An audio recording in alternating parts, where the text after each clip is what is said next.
Everyone, good morning. কেমন আছো তোমরা সবাই? আমি খুব ভালো আছি and welcome back to my channel দীপুর পাচারি। সবাই আশা করি ঘুম থেকে উঠে পড়েছো। 8:30 বাজে। সোমবার আজকে অফিস আছে, কালকেও অফিস যায়নি কোনো কারণে, এসছে ওদিন পরে, ঠিক আছে, একদিন রেস্ট করলো আর কি। কালকে আবার কিছু টুকটাক আবার জিনিসও কেনার ছিল ওর কলেজের জন্য, ল্যাপটপ কিনলো কালকে। তো আমাদের ঘরে এমনিতে দুটা ল্যাপটপ পড়ে আছে, সবগুলো না মানে বিনা ইউজে নষ্ট হয়ে গেছে। আর এখন একটু হাই পাওয়ারের লাগবে, আমারও কিছু মানে এডিটিংয়ের কাজে ফাজে লাগাবো, তো একটু ভালো একটা ল্যাপটপের দরকার ছিল, তো সেই কাজেও ছিল, তো সেটাও ও করলো। তো এখন ব্রেকফাস্টের পালা। রান্নাঘরে আমি চলে এসেছি। অ্যাকচুয়ালি কি হয়েছে, চা পাতা বসিয়ে দিয়েছি, চা হচ্ছে। আমি গরম জল খেয়ে নিয়েছি, আমি আর চা খাবো না, এটা সৌম্যর জন্য। রান্নাঘরে চিড়ে থাকলে পোহা হতেই হবে, এটা মাস্ট। তো সেই অগত্যা আমার কিছু করার নেই, ডেলি আমার পোহা মানে সপ্তাহে 5-6 দিনের মধ্যে আমার 4 দিন তো পোহা বানাতেই হয়। তো অগত্যা আবার সেই আবার পোহাই বানাচ্ছি। তো এই যে স্টার্ট করে দিলাম রান্নাবান্না। একদম সিম্পলভাবে বানিয়েছি আজকে। বাদামগুলিও সিদ্ধ হয়েছে কিনা আমি জানি না, হয়ে গেছে ভাই, আর লাগবে না। রেডি। আমরা বেশিরভাগ সকালবেলা এই টিফিনটাই হয়, কারণ সৌম্যর খুব পছন্দ। রান্না বান্না শুরু হয়ে গেছে, বাজে মাত্র 10টা। আজকে গত 3 দিন ধরেই আমাদের হেল্পার আসছে না, তো আমাদের রান্না আমরা নিজেই করছি, মিলে মিশে নাবো। Good morning. Good morning. কেমন আছো? আছি, ভালোই আছি এখন একটু, এই জন্যই তো এখানে দেখতে পাচ্ছ।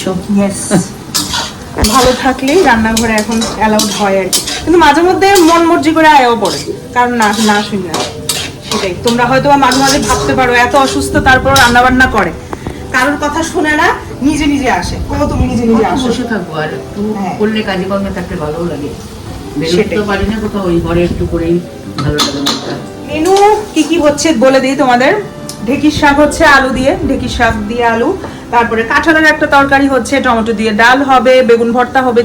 শনি মঙ্গলবার নাকি বেগুন ভর্তা খাওয়া অনেক ভালো, তো আমি টোটালি এটা বেগুন ভর্তা বানাবো না, একটু টমেটো আর বেগুন ভর্তা একসাথে বানাবো, বিহারি স্টাইল বেগুন ভর্তা আর কি, যেটা আমরা লিট্টি চোখার সাথে খাই। তো এতটুক হলো। তারপরে হচ্ছে হ্যাঁ, ডাটা আর আলু দিয়ে একটা শস্য দিয়ে চচ্চড়ির মতো হবে। কোনো একটা সময় ঢেঁকির শাক আমার যে ফেভারিট ছিল, এখন ভালো লাগে, বাট দাও ওই রান্নার না একটু টেকনিকটা চেঞ্জ হয়ে গেছে, ওই বাড়ির আর এই বাড়ির রান্নাটা অনেকটাই আলাদা। হ্যাঁ, টেকনিক চেঞ্জ হওয়াতে মাঝে মধ্যে খেতে ইচ্ছে করে, মাঝে মধ্যে খেতে ইচ্ছে করে না। কিন্তু আমি জানি না যে ওই বাড়ির রান্না কেমনি করে, মারে কোনোদিন জিজ্ঞেস করে নিও, মাকে কোনোদিন জিজ্ঞেস করা হয়নি। রান্না একদিন করো, ভালো লাগবে। এমন ভাবেই করে, এমন কালো জিরা দিয়ে তারপরে একটু আলু ভেঙে, শাকই তো আর কি। যে কাঁঠালটা একটু ভেজে রেখেছি সেদ্ধ করে জল ফেলে। এখানে হলো আমাদের ব্রাউন রাইস।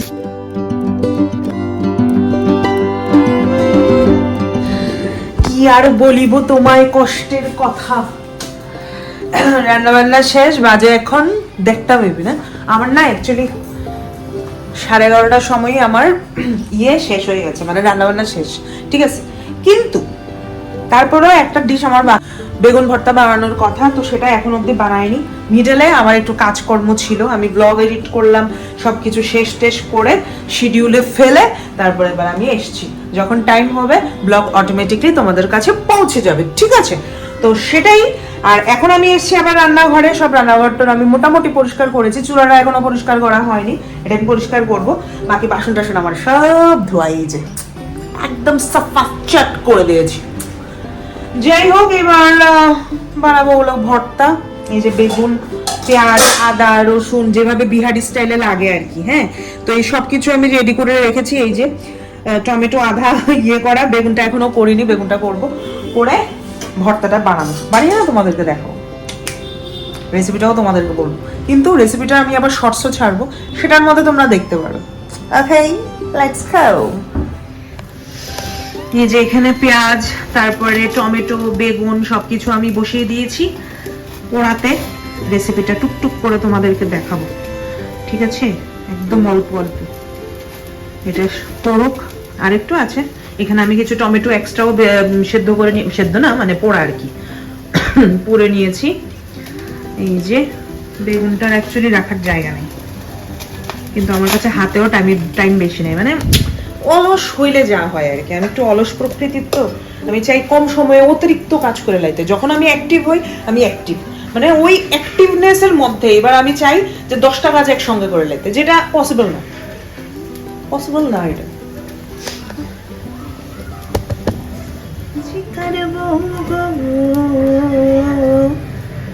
মহুয়ায় জমেছি আজ।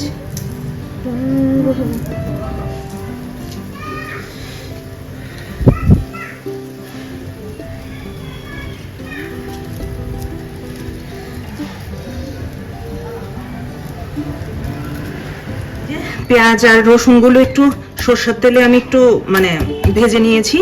এবার এগুলো একটু থেতো করে আদার সাথে দিয়ে দেবো কড়াই।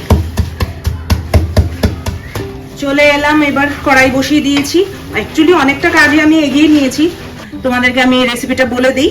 যে এখানে দিয়েছি সর্ষের তেল, সর্ষের তেলের মধ্যে এবার আদার, কাঁচা লঙ্কা, তারপরে রসুন যে থেতো করেছিলাম সেটা দিয়েছি। একটু ভাজা ভাজা হওয়ার পরে, একটু কাঁচা কাঁচা একটু ভাজা ভাজা, সবটা আবার ভাজা হবে না, অল্প একটু ভাজা হওয়ার পর এবার বেগুন টমেটো যত কিছু ছিল সবগুলো দিয়ে দিয়েছি। এবার আস্তে আস্তে এবারে চামচ দিয়ে এভাবে ম্যাশ করছি আমি। সবকিছু একটু আস্তে আস্তে থাকবে, আবার কিছু কিছু গলে যাবে, এটা টেস্ট। তারপরে এবার একটু নুন দিলাম, সামান্য একটু হলুদ দিয়েছি, হলুদটা একদমই অপশনাল, না দিলেও চলে। সম্পূর্ণটা হচ্ছে সর্ষের তেলে, তো তোমরা আগেও সর্ষের তেল দিতে পারো, তারপর নামিয়েও তোমরা সর্ষের তেল দিতে পারো, কোনো অসুবিধা নেই, ঠিক আছে। একটু টক টক যাদের পছন্দ ওরা একটু আমচুর পাউডার দিতে পারো, বা যদি আমচুর পাউডার না থাকে চাট মশলা দিতে পারো। আমি একটু চাট মশলা দিব, ঘরে আমচুর পাউডার নেই। দেখতে কিন্তু খুব সুন্দর হয়েছে। ইভেন পাপা গন্ধটাও তো ভালো আসছে না পাপা? সিরিয়াসলি ভালো গন্ধ বেরিয়েছে। ঘরে এত কিছু রান্না করার পরও সৌম্য বলল যে ঘরে খাবো না, আজকে সব কিছু নিরামিষ, চলো যাই আর.কে. নগর, ওখানে গিয়ে ফেমাস আলু ভাজা, ডাল, শুটকির চাটনি আর পর্ক দিয়ে ভাত খাবো। তো চলে গেলাম, যেই কথা সেই কাজ, চলে গেছি। খুব ভাল লাগে কিন্তু এই গরমের মধ্যে মানে পর্ক খাওয়াটা সত্যি একটা বড় সড়ো ব্যাপার। যাই হোক, তো পেট ভরে ওখানেই ভাতটাত খেলাম, খেয়ে তারপর চলে এলাম বাড়ি। খেয়েই কিন্তু আমার একটু একটু শরীর খারাপ লাগছিল, গরমটা প্রচুর ছিল। আমি এসছি এখন বাড়িতে আমার প্রচন্ড শরীর খারাপ লাগছিল, তো ও বললো যে একটু রেস্ট করো ঘরে গিয়ে, তারপর আবার আমরা বেরোবো। তো এখন আমি একটু ফ্রেশ হয়ে রেডি হয়ে নিয়েছি, ড্রেসটা একটু চেঞ্জ করে নিয়েছি, প্রচন্ড আনকমফোর্টেবল লাগছিল, জানি না কেন। যাই হোক, এখন আমি ভালো আছি, আমরা আবার একটু বেরোবো আজকে যেহেতু বন্ধ। আর নেক্সট কয়েকদিন একদম মানে সানডে স্যাটারডে পুরো জলে যাবে, তো যা তা অবস্থা। তো এখন আবার বেরোচ্ছি আর কি, চলো আবার বেরোই।